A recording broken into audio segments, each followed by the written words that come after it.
Aux produits financiers, c'est une enquête du quotidien 20 minutes qui a fait beaucoup de bruit sur les réseaux sociaux et pas seulement depuis une semaine. Son titre en entier le voici: arnaque aux produits financiers. Sur Instagram, des candidats de télé-réalité jouent avec l'argent de leurs jeunes abonnés. Ces célébrités 2.0 se sont fait connaître d'abord grâce à des émissions, les Marseillais, les Anges ou les Princes et les Princesses de l'amour. Et puis, ils ont su faire fructifier leur notoriété sur certains réseaux sociaux comme Instagram, réseaux où ils partagent leur vie en ligne, relations amoureuses, famille, shopping, villa, grosses bagnoles, mais également contenu sponsorisé. On les appelle influenceurs car ils ont de l'influence. Ils en ont sur leurs millions de jeunes fans. Certains d'entre eux les poussent même à s'inscrire et à investir de l'argent dans d'obscures plateformes financières qui leur promettent en retour un joli pactole. Le pactole n'est jamais arrivé et depuis, les victimes se sont organisées pour se faire entendre sur les réseaux sociaux, évidemment. Bonjour Lina Fourneau. Bonjour Philippe. Vous êtes journaliste à la rédaction du journal 20 minutes. C'est vous qui avez signé cette enquête. C'est votre première radio, m'avez-vous dit? C'est ma première radio, effectivement. Bienvenue à la radio, bienvenue dans Culture Média. Est-ce que vous-même, vous êtes consommatrice de télé-réalité?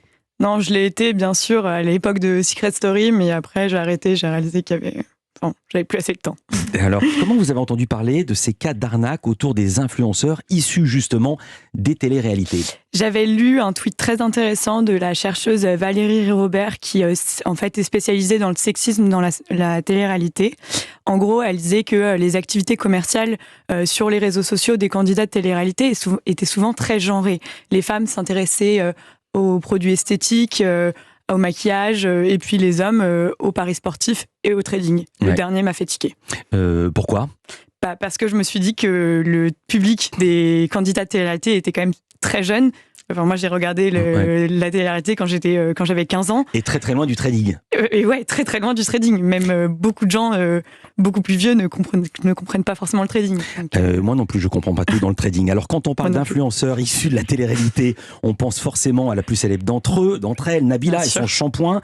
Nabila a dû payer, non pas à cause de cette réplique sur le shampoing, mais l'été dernier, une amende de 20 000 € pour pratique commerciale trompeuse sur Snapchat. Que lui était-il reproché ? Il lui était reproché donc d'avoir fait la promotion sans avertir ses auditeurs qu'en gros elle était payée par la plateforme et ce n'était pas mentionné. Et même elle a réagi à la fin en disant oui, j'accepte de payer le chèque et en plus oui, il faudrait une restriction bien plus sévère pour les influenceurs. Le ministre de l'économie s'était même fendu d'un tweet à l'époque, c'était aussi Bruno Le Maire, on était le 21 juillet 2021, voici ce qu'il écrivait l'été dernier, donc c'était le 21 juillet dernier. Bruno Le Maire écrit: les influenceurs doivent informer leur communauté quand ils sont rémunérés pour faire la promotion de leurs produits. Luttons ensemble contre les publicités déguisées. Il faut dire que les politiques essaient de légiférer sur ces arnaques en ligne, notamment la loi dite loi Sapin 2. Que dit cette loi ? La loi Sapin 2, elle remonte à 2016. La loi Sapin 2, elle a pour but en fait de renforcer la transparence et de lutter contre la corruption et le trafic d'influence.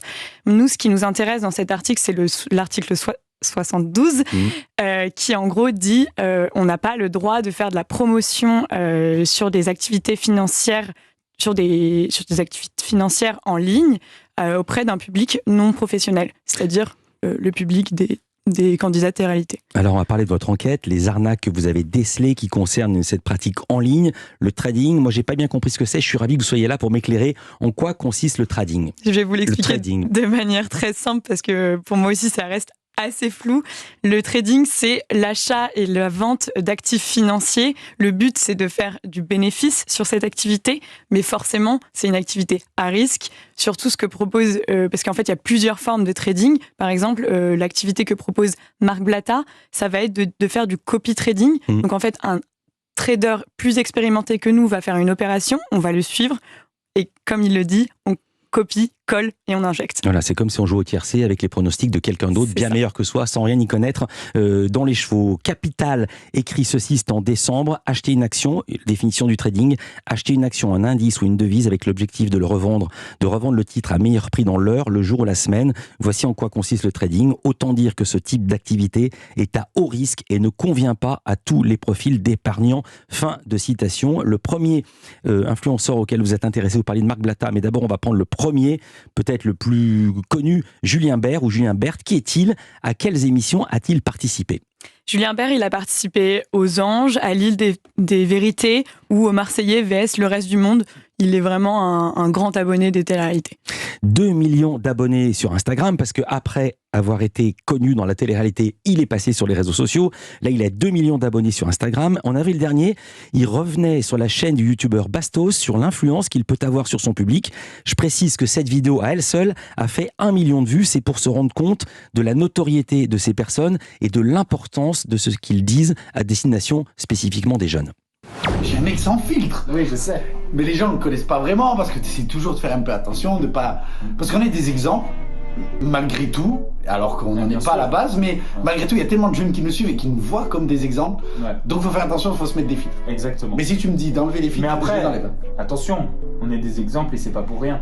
Bah, en fait, ouais. Et il faut pas reproduire tout ce que je fais. Non. Surtout tout ce que je dis. Qu'on produisait rien du tout. Voilà, on n'est pas des exemples, voilà. Alors Julien Bert, je dis Berthe parce qu'il y a un T à la fin, si vous voulez reconnaître l'orthographe de son nom. Julien Bert dit dans cette vidéo, il ne faut pas reproduire tout ce que je fais, surtout tout ce que je dis. Et pourtant, Lina Fourneau, vous découvrez qu'il se sert de sa notoriété pour pousser ses abonnés à utiliser sa plateforme d'investissement. Quelle est cette entreprise et que propose-t-il ou que propose-t-elle exactement à ses abonnés? Ouais, lui, il a lancé au mois de mars ce qu'il appelait, donc c'était une entreprise qui s'appelle Wealth Investment et en fait, c'est du robot trading. En gros, lui, ce qu'il va faire, c'est du trading automatisé. En gros, il dit à son public, bah, vous perdez du temps en regardant cette vidéo, venez, on va faire de l'argent ensemble. Et vous n'avez pas grand-chose à faire. Voilà, au lieu de rien foutre, si j'ose dire, à me regarder, allez gagner de l'argent en suivant mes conseils. Mais c'est pas si simple que ça. Voilà, on le voit au volant d'une grosse voiture, évidemment, très très impressionnante. Entre-temps, il a supprimé les références à son entreprise, ses activités sur son compte. Vous êtes entré en contact avec des personnes qui avaient utilisé sa plateforme de trading. Que vous ont dit ces personnes? Là, par exemple, une des victimes que j'ai interviewées me dit moi, au début, je me suis dit que c'était intéressant, mais bon, j'avais un peu peur. Elle n'était pas non plus complètement naïve. Elle n'a pas dit je vais injecter 10 000 € comme ça. Non, papier, au début. Vous l'appelez Mélanie dans le papier. Mélanie, voilà. Ouais. Mélanie dit je vais injecter 15 € et on va voir ce que ça va faire. Alors, Mélanie a un petit gain, donc elle se dit ok, on continue. Elle injecte une plus grosse somme. Et puis, en fait, là, plus de nouvelles et silence radio. Et en fait, Julien Bert leur a répondu là, on a été hackés. Nous aussi, on a perdu de l'argent. On est les premiers touchés. Et l'enquête est suivie par le FBI. C'est leur excuse. C'est leur excuse. Est-ce que c'est l'explication? Est-ce que vous croyez à ces arguments? Je ne sais pas si c'est à moi de juger. C'est une enquête est en cours, bien sûr. Vous avez essayé de les joindre, évidemment. Bien sûr que j'ai essayé de les joindre. Alors, ils m'ont aussi répondu la même chose. Ils restent sur cette position. Ils disent oui, nous, on a bien été hackés. Après, est-ce qu'il y a une enquête en cours? Je ne sais pas. Mais en tout cas, il y a quelque chose de suspicieux, ça c'est sûr. Sur les réseaux sociaux, on trouve beaucoup de victimes de ces arnaques Twitter et Instagram. Est-ce que leur démarche a eu des conséquences sur le business des influenceurs? En l'occurrence sur celui de Julien Bert, ou est-ce qu'il a fermé une activité et réouvert une autre par ailleurs? Moi, quand j'ai commencé mon enquête au mois de mai, c'était encore visible. Par exemple, sa plateforme, il était cofondateur de Wealth Investment sur sa biographie, par exemple. Maintenant, il n'y a plus rien. Il y a plein de vidéos qui ont disparu. Il me jure que non. Malheureusement, j'ai oublié de faire des captures d'écran, mais j'aurais dû. Mais j'ai contacté Vostar en réalité, qui depuis 2 ans, elle s'intéresse justement à ces arnaques des candidats. Et elle me dit la même chose. Oui, il y a plein de communications qui ont disparu. Vostar en réalité, on va en parler. Vous aviez cité tout à l'heure Marc Blatta, on va en parler. Culture Média continue. On est avec Lina Fourneau. Comment ne pas se faire arnaquer sur Internet par des promesses impossibles à tenir? Culture Média revient. Philippe Vandel sur Europe 1. Bonjour, c'est Jacques Vendroux. Bienvenue dans Les Géants, mon podcast consacré aux grandes épopées du foot français. Je pense que beaucoup de gens peuvent le revoir 1000 fois, ils auront les larmes aux yeux. Vous allez découvrir, comme si vous y étiez, les récits de ces héros heureux. Et là, on commence à sentir que le pays est derrière nous. Ou malheureux. En tout cas, je pense qu'aujourd'hui, on se souvient autant du vainqueur que du vaincu. Les Géants par Jacques Vendroux, un podcast Europe 1 Studio, disponible sur l'appli Europe 1 et toutes vos plateformes d'écoute. Europe 1, à l'écoute des initiatives responsables. Reconnue d'utilité publique, la Fondation Arthritis soutient la recherche sur les maladies articulaires, des maladies qui touchent plus de 16 millions de Français. Et grâce au mécénat du groupe Clarins, la Fondation a déjà contribué à 2 avancées majeures. Dr Olivier Courtin, directeur de Clarins et président de la Fondation Arthritis. On a fait beaucoup de progrès, c'est le diagnostic précoce, parce qu'on était diagnostiqué assez tard. C'était parfois 5, 6, 7, 8 ans. Et puis on a fait beaucoup de progrès sur l'immunothérapie. Il y a maintenant des traitements qui empêchent cette évolution extrêmement handicapante, qui ne guérissent pas la maladie, mais qui entraînent des résultats très significatifs au niveau des patients. Découvrez-en plus ou faites un don sur fondation-arthritis.org. Leclerc. Le goût du frais, ça se défend tous les jours. Parfum, super, check. Origine, France bien sûr. De saison, forcément. Goûteux et sucré, alors là, check et recheck. Parfait. Eh ben, mes jolis melons charentais jaunes à 2,48€ le lot de 2. Vous avez tout bon. Allez hop, dans mon panier. Tout ce qui compte pour vous existe à prix Leclerc. Du 28 au 30 juin, soit 1,24€ la pièce, catégorie 1, calibre 800-950 grammes. Modalité magasin et drive participant sur www.e.leclerc. Renault. Pour réussir sa vie professionnelle quand on est artisan, il faut de gros projets, de grandes ambitions et beaucoup d'espace pour y loger tout ça. Jusqu'à 4,15 m de longueur de chargement, Renault Trafic a tout l'espace qu'il vous faut. Nouveau Renault Trafic. Voyez plus grand. Pendant les jours Pro Plus du 20 au 30 juin, découvrez toute la gamme d'utilitaires Renault. Rendez-vous sur professionnel.renault.fr. Sur la version L2 avec trappe sous le siège passager. Renault. Chaque jour, des millions d'hôtes accueillent des voyageurs chez eux avec Airbnb. D'ailleurs, vous aussi, vous pourriez compléter vos revenus en louant votre logement. Vous hésitez encore à vous lancer ? Alors, nous avons mis en place une protection complète pour que vous puissiez accueillir des voyageurs en toute sérénité. Cette protection, c'est AirCover. Et elle vous permet d'être protégé à chaque fois que vous accueillez des voyageurs. Comme ça, votre logement et vos objets sont couverts et vous êtes tranquille. Pour en savoir plus, rendez-vous sur airbnb.fr/aircover pour les hôtes. Eurorépar. Eurorépar ? Oui, c'est ça. Eurorépar. Pour l'entretien et la réparation de ma voiture, je vais chez mon garagiste Eurorépar. Tu veux un bon plan ? En ce moment, pour 2 pneus Eurorépar Reliance achetés, 20 € remboursés dans tous les garages participants. Et c'est chez qui tout ça ? Eurorépar. Eurorépar, entretien et réparation de véhicules toutes marques. Devis, rendez-vous en ligne et modalité de l'offre sur eurorépar.fr. Eurorépar. 9h, 11h. Europe 1 Culture Média. Philippe Vandel. On parle d'arnaque sur Internet avec Lina Fourneau, journaliste de 20 minutes qui signe cette enquête. Arnaque aux produits financiers sur Instagram. Des candidats de télé-réalité jouent avec l'argent de leurs jeunes abonnés. Ce fut publié il y a quelques jours, mais on continue à beaucoup parler de cette enquête. Il y a des résurgences encore un petit peu partout sur les réseaux sociaux, dans la presse. On trouve notamment un compte Twitter que vous avez relevé intitulé « Collectif d'aide aux victimes de Marc et Nadira ». Alors Marc et Nadira, il s'agit du couple Blatta, sur lequel vous avez également enquêté. Marc Blatta, qui a participé aux émissions La Belle et c'est presque charmant. Presque charmant ou Prince Charmant ? Je crois que c'est Prince. Prince Charmant, ouais. Il me semble bien, voilà, j'ai mal noté. Et aux anges de la télé-réalité, que propose Marc Blatta à ses abonnés ? Lui, il explique qu'il propose du copy trading. Donc, comme je l'expliquais tout à l'heure, le copy trading, c'est un trader plus expérimenté qui va proposer des opérations financières aux apprentis traders et en gros le but c'est copier-coller. Voilà. C'est légal, c'est illégal ? C'est légal le copy trading, mais l'AMF dit attention, c'est des produits très risqués. L'AMF c'est le gendarme de la bourse. L'autorité des marchés financiers. Voilà. L'autorité des marchés financiers dit que les pertes sont estimées de 70 à 80% des opérations. Et oui, si la personne qu'on suit perd de l'argent, nous on perd de l'argent avec lui. Oui, bien sûr. Vous écrivez que tout se passe par l'application de messagerie Telegram. Pour quelle raison ? Pourquoi Telegram ? Alors, parce que Telegram est connu comme étant une messagerie cryptée, donc sûrement plus pratique pour eux. Mais moi, c'est ça ce que j'ai trouvé assez fascinant aussi dans cette enquête, c'est que c'est très simple pour eux, enfin pour nous, le public, d'arriver sur Telegram. C'est juste un clic, quoi. Alors racontez comment vous avez fait, parce que vous êtes fait passer pour une jeune femme intéressée par l'offre. De quelle manière, quel profil avez-vous fabriqué et que s'est-il passé ensuite? Quels ont été vos échanges avec le couple? En fait, j'avais déjà eu par le collectif un premier témoignage que j'avais trouvé pas du tout rassurant, où Marc Blatta et sa femme étaient assez menaçants. Je voulais voir quand même aussi moi, avec un nouveau profil, ce qu'ils allaient me proposer.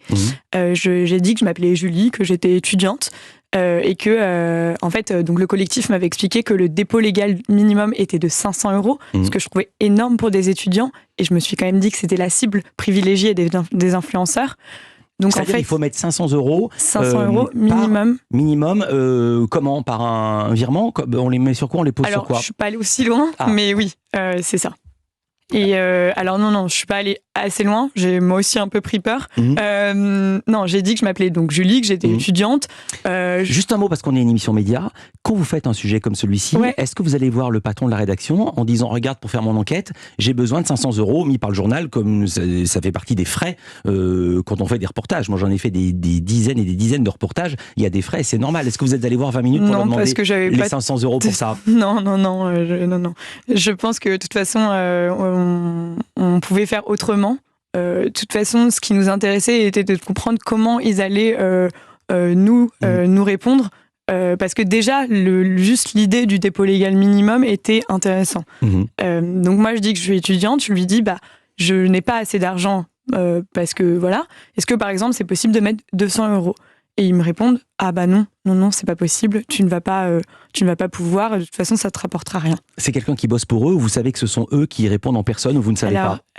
C'est la fameuse Léa, c'est Nadira Blatta. En fait, ça s'entend très bien avec les voix, et puis le collectif... Parce qu'on s'entend. Oui, pardon, j'ai oublié de le préciser. C'est que Nadé Blatta... Telegram, c'est une messagerie par écrit. C'est une messagerie par écrit, mais en fait, moi, je pose la question par écrit. Elle me répond avec des notes vocales. Donc ça, c'est intéressant aussi, c'est qu'il y a une espèce d'une conversation qui va se créer aussi assez rapidement entre nous. C'est dommage, s'ils avaient su, je vous aurais demandé d'amener les notes vocales, si vous les avez encore. Votre enquête a fait beaucoup de bruit depuis une semaine. Elle a même été partagée sur le compte Twitter du rappeur Booba, qui est un habitué des clashs avec Marc Blatta. Marc Blatta a réagi à votre enquête. Évidemment, c'est en story sur Instagram. Et en plus, dans leur article, ils le disent, hein. Non, en fait, c'est une pratique dangereuse. Pas plus dangereux qu'une chance sur 1 milliard le trading, c'est simple, c'est une chance sur 2, voilà. Tu viens, tu mets un trade à la hausse ou à la baisse, frérot, tu peux soit gagner, soit perdre. Hein. Le loto, c'est une chance sur 1 milliard. Et ça, ils disent rien. Ouais. Et puis en vrai, c'est pas comme si la fille qui avait fait ce torchon n'était pas fan de ce rappeur de 45 ans qui clash des gens de télé-réalité. Vous savez très bien que les gens de télé-réalité, ça fait cliquer. Quand on parle d'influenceurs, ça fait cliquer, tout ça, ça vend du rêve. Elle a quand même dit une phrase de ouf, hein. Je peux mourir tranquille. C'était donc ça ton objectif de carrière, de te faire RT, de te faire retweeter par un rappeur déchu qui souffre. La fille qui a fait ce torchon, c'est vous? C'est moi. Le rappeur déchu qui souffre, c'est Booba? C'est ça. Je souhaite à beaucoup de gens d'être déchus comme Booba et déchus en ce moment. Moi j'aimerais bien être déchu comme lui. Hein, vu le succès qu'il a. Vous dites dans votre enquête que Marc Blatta n'a pas souhaité vous répondre. Il y a eu juste des clashs sur Instagram, mais sinon il a toujours refusé de vous parler. Ouais. Avec un argument ou sans argument? Non, il a juste pas du tout répondu à mes mails. Il vous a ignoré ou est-ce qu'il vous a dit non, je ne souhaite pas vous répondre? Il a juste ignoré. Est-ce que ce qu'il dit est vrai? Est-ce que parler des influenceurs, ça fait cliquer? Ça, j'en ai aucune idée, parce que c'était ma première enquête sur les influenceurs, donc je sais pas, là, sur ça, je dirais que oui, mais et puis forcément, ça intéresse, parce que c'est des personnalités qui sont maintenant connues, puis forcément, on connaît leurs dérives, donc oui, ça peut faire cliquer, bien sûr, mais c'est pas le but de mon enquête. Il y avait déjà eu des précédents. Pas journaliste pour ça. Il y avait déjà eu des précédents en matière d'arnaque commises par les candidats de la télé-réalité. Quel genre d'arnaque, justement, commise en ligne par les influenceurs? On a vu plusieurs scandales ces derniers mois. Par exemple, rappelez-vous, en septembre, il y avait Maëva Guénam qui avait parlé à son public de l'opération pour rajeunir son vagin. Sauf que malheureusement, très dangereux pour un jeune public qui peut être tout à fait influençable. Et puis, on avait vu plusieurs scandales au dropshipping. Si vous voulez que je rappelle ce que c'est le dropshipping, c'est en gros l'achat de produits en gros pas cher sur des plateformes comme AliExpress pour les revendre plus cher en les rebrandant, en faisant une marque. Ouais. Et par exemple, Martin Veil avait fait une enquête là-dessus qui était très intéressante et oui, je pense que les journalistes commencent à s'emparer de ces dérives-là. Ils vous vendent 150 € une montre qu'ils sont allés acheter sur un site chinois. 3 € en Chine. Ah oui, j'allais dire 15, vous dites 3, donc c'est encore pire. Peut-être un peu plus. Merci beaucoup Léa Fourneau. Votre enquête sur Instagram des candidats de la télé-réalité jouent avec l'argent de leurs jeunes abonnés. Elle est à retrouver sur le site de 20 minutes. Votre prochaine enquête, ce sera quoi? Vous le savez déjà? Vous allez rester sur ce sujet? J'aimerais bien rester sur ce sujet, mais je pense qu'il faut que je me déconnecte un petit peu aussi de ce sujet. J'en fais d'autres là, donc voilà, on verra. Merci d'avoir été avec nous, c'était votre première radio, je le rappelle. Dans un instant, la présentatrice emblématique de l'émission C'est mon choix, Evelyne Thomas, et pas sa première radio. Elle vient parler de son émission qui cartonne sur Chérie 25, qui revient sur de fascinantes affaires criminelles qui impliquent toutes des femmes meurtrières. À tout de suite sur Europe 1.